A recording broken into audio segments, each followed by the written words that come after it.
Баллық дәуірімде есімді көченің бір бешіден най яққан болса, нанның пұрығы бүтін көчені алады.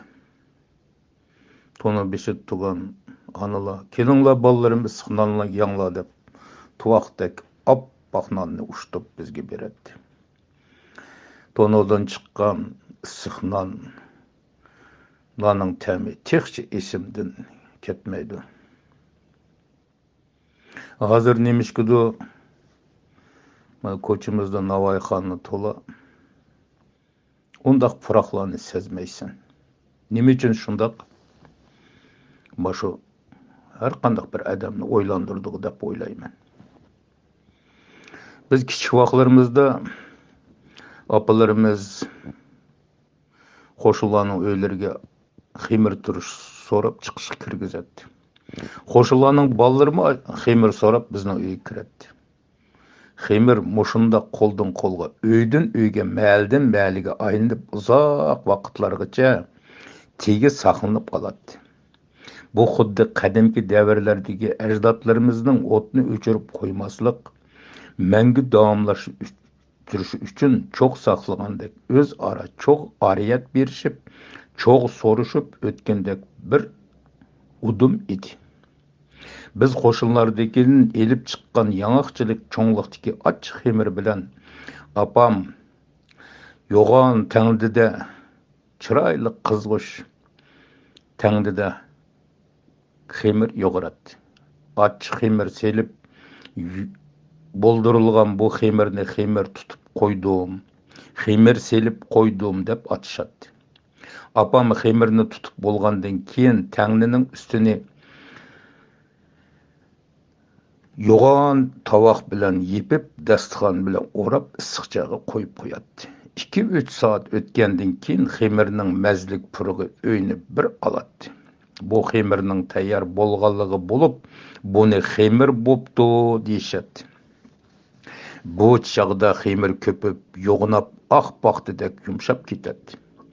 Buningdan yiqilgan ligandek tovoqdek cho'ngliqdagi 3 ilik qilinliqda quyoshdak kulib turadigan nonlar, qo'sh mushdek ko'pib ketadigan yumshoq mantilar, turlik tomoqlar, yong'oqdek ko'pib ketadigan poshkallar mazlik yeyishligi bilan odamga mangulik quvvat va lazzat bag'ishladi. Hamma narsa sun'iylashib ketgan hozirgi zamonda zavodda ishlangan bo'ldirg'ich, ya'ni xemir turush ishlatyapmiz. Bu xemir turush yiqilgan nonlardan etilgan tomoqlardan men ayni vaqtlardagi lazzatni hech bir tetib boqmadim. Ochiq xemir qarindoshlik, mehribonlik elchisi bo'lish sifati bilan uyma-uy sunilib, qo'lim qo'shna, mahaldoshlar aro berish kelishni, do'stlikni, mehribonlikni kuchaytirishda muhim rol o'ynadi. Ochiq xemirdan iborat muhabbat gurchi har bir uyda tamoq etish uchun ishlatilib, ozuq bo'lib to'mirimizga singib, o'zaro yar yo'lak hamnafas qarindosh bo'lish tuyg'usini chingitadi. Qo'sh undaqda dastlabki ochiq xemir qandoq barliq keltirildi? Bir yaşangan anımız bunun jarayonini mundaq so'zlab berdi. Aldı bilan buğdayning g'o'li mangan yoki ingiz debmi atiladi. Bir tutam elib so'g'uq suda pokiz yuvib tozalagandan keyin qozonga selib, suda yarım soat atrofida qaynatildi. Natijada manganning sarg'uq suvi chiqadi. Bu suda xemir yo'g'rilinib, yarım kundan bir kungacha dumlangandan keyin ochiq xemir tayyor bo'ladi. Buningdan yo'g'rilgan tutilgan xemirni olmadak uzib olib, ochiq xemir qilib saqlab qo'yamiz. Shuning bilan bu ochiq xemirning tegi qilinib, o'zaro bir-birimizga berish, o'zaro so'rishib, yillargacha ishlatildi.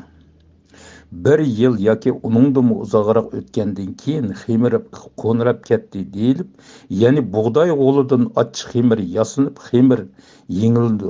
Buningga hayronmanki, bug'doyning dinida un tortilib, xemir yo'g'rilsa, g'olida ochiq xemir yasildi ekan. buğdayning бар bo'laklarining xemirga ishlatilishi nima degan qonunliq ish ha? Mana oldimda sun'iy xemir turishda bo'ldirilgan oqartish parashokida oqartilgan qardek oq paxtadek yumshoq odamning eg'iziga seriq suv keltirgudek o'rnidan turibdi. Ming afsuski uningda tam nabir quvvat bo'lsa kashki. Asrlardan yillardan beri avloddan avlodga qo'ldan qo'lga o'tib kelgan ochiq xemir bizga qolganda nimishki uzilib qoldi, nimishki unutilib qoldi? Yoki u hozir davrimizda o'z ahamiyatini yo'qotdimi? Qalblarni tutashtiruvchi ochiq xemir turmushimizda yo'qolg'achqa bizdagi mehribonlik, inoqlik, mardlik, o'zaro yordamlashish, og'iz birlik, sexilik, muqaddas axloqimiz buzilgandan keyin hissiyotsiz beg'am o'zimizni o'ylab yashayapmiz. Bizdagi mehr muhabbatimiz, bir-birimizga bo'lgan mehr muhabbatimiz bargansiz susishib ketyapti. Hissiyotsiz beg'am o'zimizni o'ylab yashayapmiz. Bizdagi umidsizlik, maqtanchoqlikdan ikki xil fojia bor. Burungi onalarimiz tomoq atsa oldi bilan qo'shnilarniki kirgizadi. Qo'shnilarmi nimkimi bizniki kirgizadi. Qani u mehribonliklar, qani u sevgilar.